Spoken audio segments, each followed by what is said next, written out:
আজকে বানাচ্ছি ঘিয়ের পায়েস। তো এই ঘিয়ের পায়েসটা কিভাবে বানালাম আর এই যে লালচে কালারটা কিভাবে এলো সবই শেয়ার করব তোমাদের সাথে। দেখো কতটা লোভনীয় হয়েছে, খেতে দুর্দান্ত স্বাদের হয়।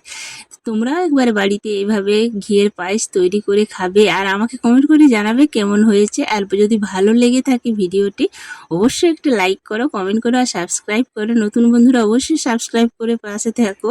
তো প্রথম থেকে দেখো তোমরা কিভাবে বানাচ্ছি। প্রথমে 500 গ্রাম আমুলিয়া গুঁড়ো দুধ নিয়েছি। তারপরে মানে বেশি করে জল নিয়ে হালকা গরম করে এই আমুলিয়া প্যাকেট দুধটার থেকে আমরা লিকুইড দুধ তৈরি করছি। তো অল্প অল্প দিয়ে গরম জলে হালকা উষ্ণ গরম জলের মধ্যে এই দুধ আমুলিয়া দুধটা আমরা গুলে নিচ্ছি, নাহলে কিন্তু দানা দানা হয়ে যাবে খেতে। তাহলে পায়েসটা সে দানা দানা দেখাবে আর দুধটাও ছিটা ফোটার মতো দেখাবে, ভালো হয় না। সেই জন্য হালকা গরম জলে আমুলিয়া দুধ অল্প অল্প করে দিয়ে ভালো করে আমরা লিকুইড করে নিচ্ছি, গুলে নিচ্ছি। দেখো একটুও দানা হবে না, পুরো গরুর দুধের মতনই মানে একদম লিকুইডই থাকবে, দানার কোনো মানে কোনো কিচ্ছু হবে না। আর যদি প্রচুর গরম জলে দিয়ে দাও আমুলিয়া দুধটা কিন্তু দানা দানা হয়ে যায়, তাতে খেতে ঠিকঠাকও লাগে না আর দেখতেও ভালো হয় না। আর জিনিসটা যখন মনের মতন না হয় খুবই মানে মন খারাপ লাগে। তো তার জন্য এইভাবে হালকা গরম জলেই দুধটা গুলবে। তোমরাও যদি কোনোদিন গুঁড়ো দুধের পায়েস করো তো প্রথমে আমরা আতপ চাল নিয়েছি 100 গ্রাম আর এইখানে কাজু কিশমিশ পরিমাণ মতো নিয়েছি। তারপরে এই দেখো গোবিন্দভোগ যে চাল পায়েসের সেই চালটাই নিয়েছি, দুধ মানে ভালো করে ধুয়ে নিয়েছি। ধুয়ে আমার বৌদি বানাচ্ছে। এই দেখো কড়াই চাপিয়ে দিয়েছে। তারপরে পরিমাণ মতন ঘি লাগবে, ঘিটা একটু পরিমাণ বেশি লাগবে। তো তার জন্য খেতে কিন্তু দুর্দান্ত স্বাদের হয়। আর মানে যখন বানাচ্ছিল পায়েসটা ঘরটা যেমন পায়েসের গন্ধে মানে মো মো করছিল ঘরটা, কি বলবো। তো বলতে বলতে জিভে জল চলে এসছে, আমার এখনও মুখে লেগে আছে এই স্বাদটা। তো ক্যারামেল তৈরি করে নিচ্ছে। ঘিটা একটু গলে যাওয়ার পরেই অল্প একটু চিনি দিয়েছি, চিনিটাকে একটু লাল লাল করে ভেজে নেবে, ক্যারামেল করবে। যেহেতু আমরা লাল পায়েস খাবো আজকে, লাল লাল করে যেমন লাল বাতাসার পায়েস হয় সেই টাইপেরই করব। তো দেখো আতপ চালটা তারপরে দেওয়া হয়ে গেছে, দিয়ে ভালো করে ভেজে নিচ্ছে ঘিয়ের সাথে। ক্যারামেল তৈরি হয়ে গেছে। বেশি ক্যারামেলটা যদি ভেজে নাও তাহলে আবার কালো হয়ে যায়, তিতে হয়ে যায়, খেতে ভালো হয় না। তো লাল লাল করেই রাখতে হবে ক্যারামেলটা তৈরি করার সময়, হালকা আঁচে একটু করতে হবে, ওটা খেয়াল রাখবে তোমরা। তারপর চালটা দিয়ে একটু ভেজে নিল, 1 মিনিটের মতন ভেজে নিল। তারপরে যে দুধটা আমরা তৈরি করেছি লিকুইড দুধ সেইটা দিয়ে দিলাম। আমুলিয়া দুধটা যেটা আমরা লিকুইড দুধ তৈরি করলাম সেইটাই দিলাম, আমরা অন্য কোনো লিকুইড দুধ ইউজ করছি না আজকের পায়েসে।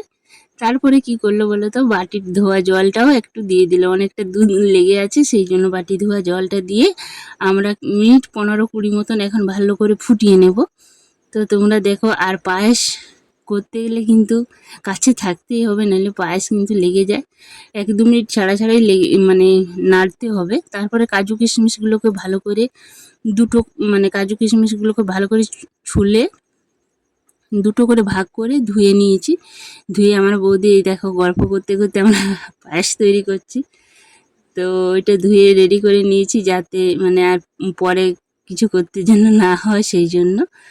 এই দেখো দুধ, দেখো এখনই কালারটা অত সুন্দর এসেছে মানে কি বলবো। তারপরে আমি 4টা এলাচ একটু মানে মুখটা ফাটিয়ে দিয়ে দিলাম, তাতে আবার গন্ধটা মানে পায়েসের কি বলবো এখনো জিভে মানে দারুণ লেগে হয়েছিল, খেতে খুব সুন্দর হয়েছিল। তোমরা ওইভাবেই একবার বাড়িতে বানিয়ে খাবে আর আমাকে কিন্তু কমেন্ট করে অবশ্যই জানাবে এইভাবে পায়েস তৈরি করে কেমন লেগেছে তোমাদের। তো দেখো এইবারে কিছুক্ষণ ধরে আবার ফুটতে হবে যাতে চালটা সেদ্ধ হয়ে যায়, তখন কিন্তু ফোটাতে হবে। দেখো অনেকটাই চালটা কিন্তু সেদ্ধ হয়ে এসেছে আর আমি কিন্তু অনবরত নেড়ে যাচ্ছি। বৌদি একটু বানিয়ে নিয়েছিল, তারপরে বৌদি অন্য কাজে ব্যস্ত হয়ে গেল, তারপরে আমি নেড়ে নিচ্ছি যাতে না লেগে যায়। এদিকে রাত্রের আবার খাবার তৈরি হচ্ছে, সেটা দেখাচ্ছি না, তো পায়েসটাই দেখাচ্ছি। এই যে তো এখানে অনেকটাই বাকি আছে। তো এই যে কাজু কিশমিশগুলোকে ধুয়ে রাখা হয়েছে, ভিজিয়ে রাখা হয়েছিল অল্প একটু আগে, তো সেইগুলো এবার আমি দিয়ে দিচ্ছি। মুঠো মুঠো করে আমি দিয়ে দিলাম কাজু আর কিশমিশ পরিমাণ মতো করে। তোমরা কম বেশি দিতে পারো, যে যেমন খাবে সেইভাবেই দিবে, এটার কোনো ব্যাপার না। আসল ব্যাপার হচ্ছে ঘি দিয়ে ভেজে চালটা দুধ দিয়ে সেদ্ধ করাটাই পায়েসের মানে এটাই আসল। এই কাজু কিশমিশ দিলে ভালো লাগে, কিন্তু মানে না দিলেও চলে, সেটাও হবে। কিন্তু যেহেতু এলাচ দেওয়া আছে তার গন্ধেই কিন্তু খাওয়া হয়ে যায়। তো যেহেতু বাড়িতে আছে কাজু কিশমিশ, সেটা দেওয়াই হলো। তো দেখো ভালো করে নেড়ে চেড়ে নেওয়া হচ্ছে। এবার দেখো অনেকটা কিন্তু শুকনো হয়ে গেছে দুধটা, দেখো আর সেদ্ধও হয়ে গেছে। আর মিনিট 10 মতন ফুটিয়ে নিতে হবে, তারপর চিনি দিতে হবে পরিমাণ মতন। চিনিটা তোমরা কম বেশি পরিমাণ মতন নিয়ে নেবে, যে যেমন চিনি মিষ্টি খাও। কেউ বেশি মিষ্টি পছন্দ করে, কেউ কম মিষ্টি পছন্দ করে। তা আমি পরিমাণ ঠিকঠাক মানে একটু বেশি মিষ্টিই খাই আমরা, তো সেই পরিমাণ মতনই দেবো। তো এখানে দাদার ছেলে এসে দেখো বলছে খুব সুন্দর হয়েছে। আর আমার ছেলে বলছিল যে এতক্ষণ ধরে আমি ভাবলাম চা হচ্ছিল, তো চা খাবো, দেখো 1 কড়া চা করেছি। তো দুধটা দেখে প্রথমে বুঝতে পারেনি এটা পায়েস হচ্ছে। তো এই হচ্ছে ব্যাপার দু ছেলের। আর এখানে আমি পরিমাণ মতন চিনি দেওয়া হচ্ছে। তো চিনিটা দিয়ে মানে দেখে নিলাম যে চিনিটা আরও লাগবে না কি, তার জন্য আরও একটু দেয়া হয়েছে, সেটা আর আমরা ক্যামেরা বন্দি করতে পারিনি। তো দেখো পায়েসটা হয়ে এসছে।